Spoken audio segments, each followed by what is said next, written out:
जालंधर लोकसभा उपचुनाव के लिए प्रचार का शोर थम गया। हालांकि रैलियां, रोड शो बंद होने के बाद स्थानीय नेताओं ने डोर टू डोर कैंपेन शुरू कर दिया। अब की बार कांग्रेस, आम आदमी पार्टी, शिरोमणि अकाली दल और बीजेपी चारों पार्टियों के बीच टक्कर है। अब समझने का प्रयास ये करते हैं कि क्या कहता है जालंधर का चुनावी समीकरण और किसके पक्ष में जालंधर का चुनावी माहौल है।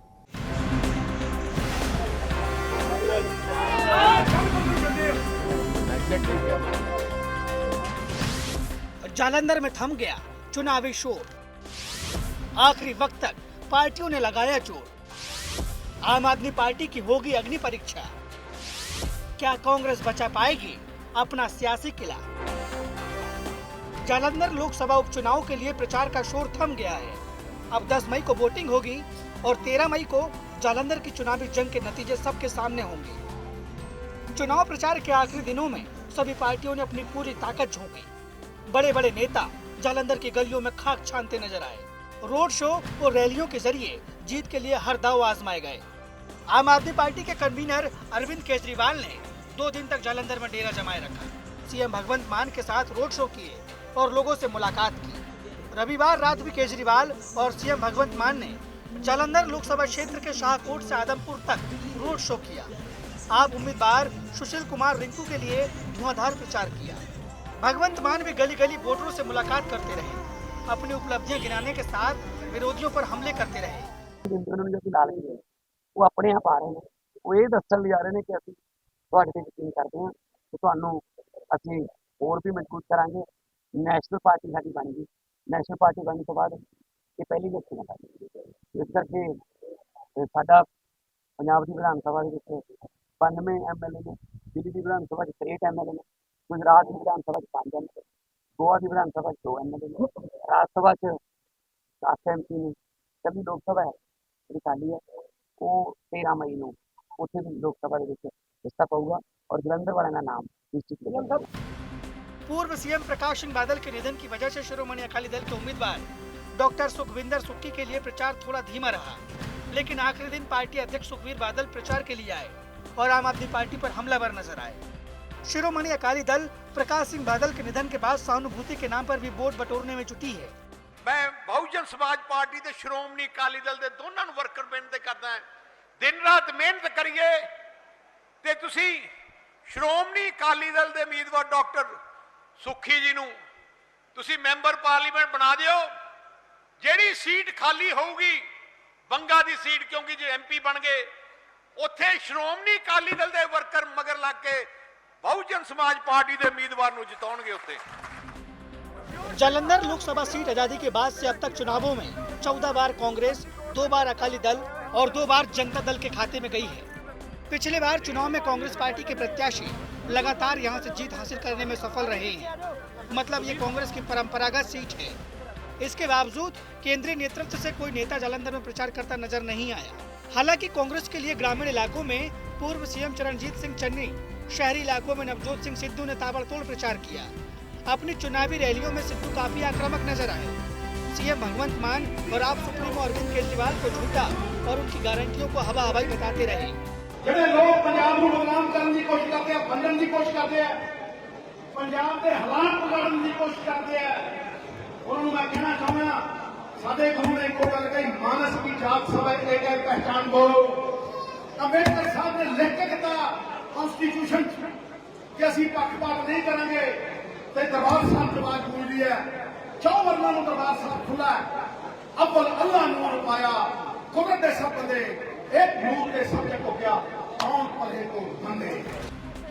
जहां तक बीजेपी की जीत का सवाल है तो उसकी उम्मीद काफी कम है। इसके बावजूद बीजेपी पीएम नरेंद्र मोदी और सूबे में लॉ एंड ऑर्डर की खराब स्थिति के मुद्दे पर मजबूती से चुनाव मैदान में है। स्थानीय नेताओं के साथ केंद्रीय मंत्रियों ने भी बीजेपी उम्मीदवार इंदर इकबाल अटवाल के लिए ताबड़तोड़ प्रचार किया। जालंधर लोकसभा सीट आरक्षित सीट है। इस सीट पर कुल मतदाताओं की संख्या 16,18,512 है। इनमें 8,43,299 पुरुष मतदाता हैं, तो महिला मतदाताओं की संख्या 7,75,173 है। 40 मतदाता ट्रांसजेंडर हैं और 73 मतदाता NRI हैं। जालंधर लोकसभा सीट पर कांग्रेस, आम आदमी पार्टी, शिरोमणि अकाली दल और बीजेपी की प्रतिष्ठा दांव पर है। इस सीट पर चारों पार्टियों के बीच मुकाबला कांटे का है। खास तौर से कांग्रेस और आपके लिए ये सीट प्रतिष्ठा का सवाल है। ऐसा इसलिए क्योंकि कांग्रेस इस सीट पर पिछले 4 बार से लगातार चुनाव जीतती आई है। वहीं पंजाब में सत्ताधारी पार्टी होने के नाते भगवंत मान सरकार की भी अग्नि परीक्षा है। जहां तक शिरोमणि अकाली दल की बात है तो उसके लिए ये सीट हमेशा से चुनौती भरी साबित हुई है। चंडीगढ़ में देश के पहले इंडियन एयरफोर्स हेरिटेज सेंटर का उद्घाटन रक्षा मंत्री राजनाथ सिंह ने चंडीगढ़ के सेक्टर 18 में किया। इस हेरिटेज सेंटर का उद्घाटन करने के बाद आपको भारतीय वायुसेना की उपलब्धियों के साथ साथ इंडियन एयरफोर्स के विकास की गाथा यहाँ देखने को मिलेगी। उन तमाम चीज़ों को बहुत ही साधारण तकनीक और टेक्नोलॉजी के द्वारा यहाँ दिखाया गया है। इस म्यूज़ियम की विशेषता ये है कि यहाँ आने वाले आम लोग कॉकपिट एक्सपोजर, उड़ान सिमुलेटर का भी अनुभव ले पाएंगे।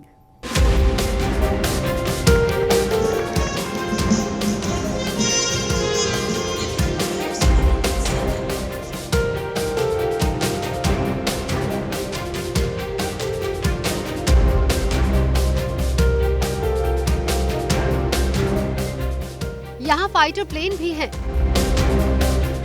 यहाँ हेलीकॉप्टर्स भी हैं और यहाँ मिसाइलें भी हैं।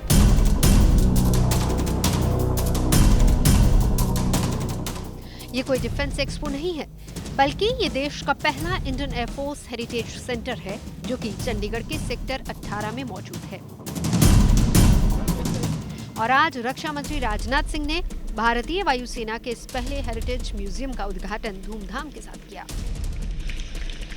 जिसका आने वाले समय में इस मौके पर वायुसेना प्रमुख वी.आर. चौधरी और चंडीगढ़ से सांसद किरण खेर भी मौजूद रहीं। बधाई खूबसूरत शहर को एक और उपलब्धि के लिए।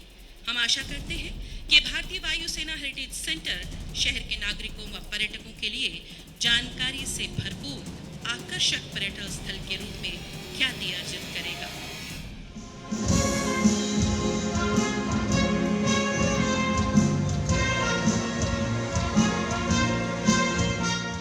इस मौके पर वायुसेना के बैंड ने देशभक्ति से भरी धुनें बजाकर उद्घाटन कार्यक्रम में समा बांध दिया।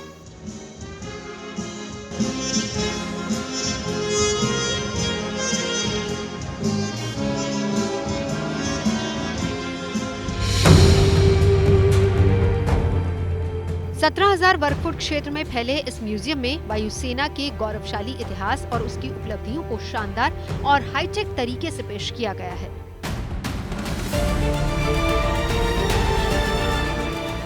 उन्नीस से लेकर बालाकोट एयर स्ट्राइक तक में अहम भूमिका निभाने वाले विमानों और हथियारों को यहाँ प्रदर्शित किया गया है, ताकि इस म्यूजियम में आने वाले लोग एयरफोर्स की उपलब्धियों को करीब से जान पाएं और खासकर आज की युवा पीढ़ी।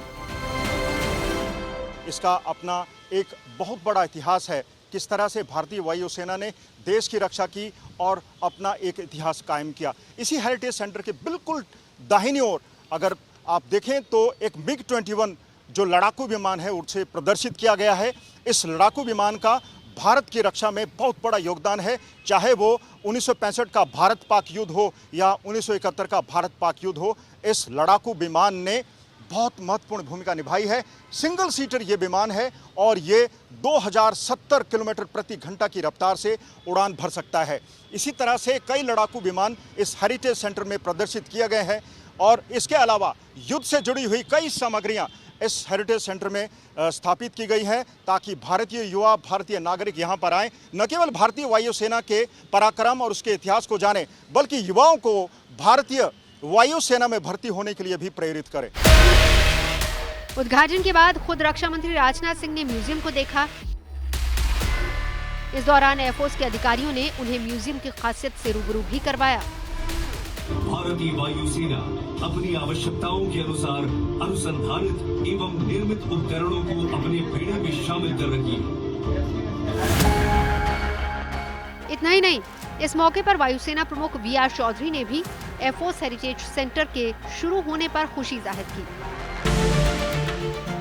बीते कुछ सालों में इंडियन एयरफोर्स को किस तरह मॉडर्नाइज किया गया है, इसकी झलक भी लोगों को यहाँ देखने को मिल रही है।